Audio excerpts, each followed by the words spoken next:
Yo, what's up? I'm Q Terry, and today I'm wondering about on-chain real-world assets. And for those that don't know, every day I ask myself, what's the future? And I take detailed notes and I store them in my WTF journal. If you want to find out more about that journal, I recommend you check out everydays.wtf. Hey, if you go over there, you'll find a bunch of future thinkers like myself, plus you get all of my notes on the future. That's not a bad deal. So I recommend going to everydays.wtf. But for those that want to know what I'm thinking about today and what ran across my desk, I saw this tweet from Brian Armstrong. For those that don't know, Brian Armstrong is the CEO of Coinbase. Now, what I thought was super interesting about this tweet was Brian Armstrong was sharing 10 ideas that he is most excited about in his own industry, crypto.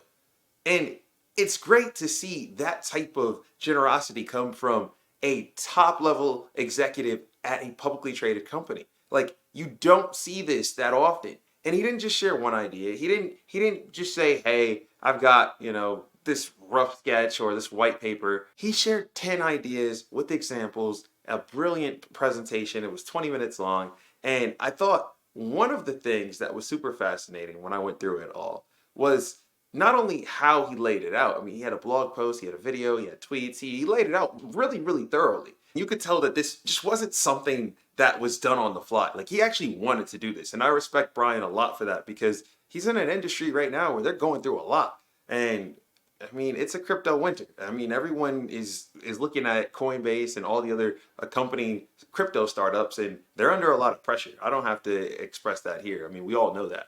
But one of the things that I really liked, like I said before, is he dropped 10 brilliant ideas on the future of his industry.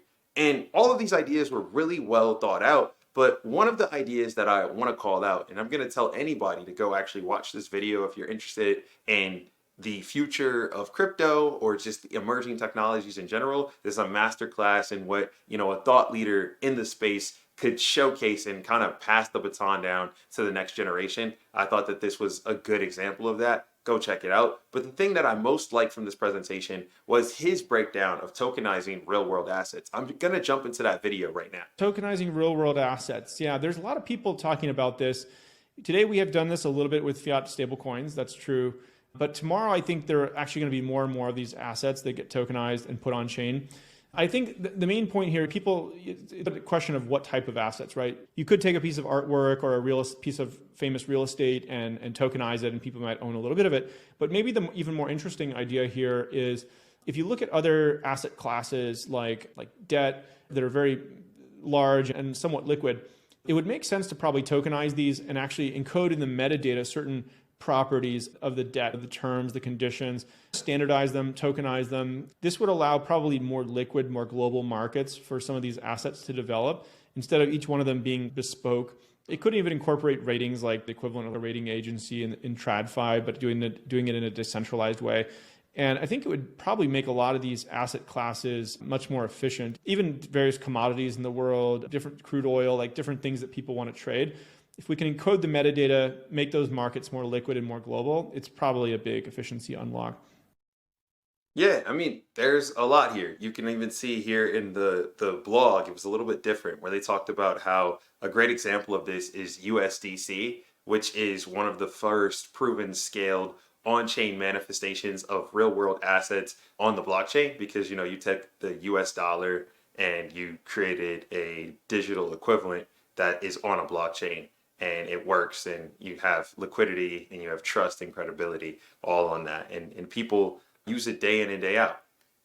I find this very, very fascinating. I have actually spent a bit of time thinking about on-chain assets and I've spent a good amount of money buying things on-chain. If you checked out an earlier Everydays, and I'll include a link to that in the description below, I talked about a company called Fabrica.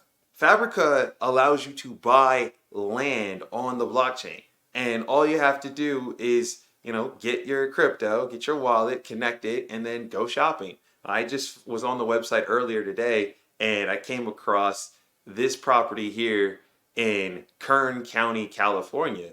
and you can buy this plot of land. It's right outside the Mojave Desert, so it's not in LA or the heart of the city, but at the rate LA is expanding, the Mojave Desert will probably be popping in the next, coming decades or so. And right now you can get it for as little as 4,000 USDC. That's pretty cool. You can settle the whole transaction on a blockchain, no realtor, no middleman. You can see all the information. You can view all the transaction data right there on Fabrica. They make it super simple. And like I said, you can do it all on the blockchain.